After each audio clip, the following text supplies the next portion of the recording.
തേങ്ങയും പകുതി അങ്ങോട്ട് വാരി മാറ്റിയിട്ട് ഇത് കളയാൻ തോന്നണില്ല, എന്ത് ചെയ്യാനാ? തിന്നു കഴിഞ്ഞാൽ ഷുഗർ അടിക്കും.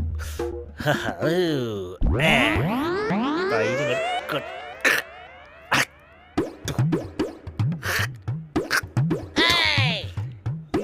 വീഴട്ടെങ്ങനെ വീഴട്ടെ, തൈര് ചേട്ടൻ വീഴട്ടെ വീഴട്ടെ. ഈ കാണുന്നവരെ കള്ളക്കളി ഇന്ന് ഞാൻ നിർത്തും.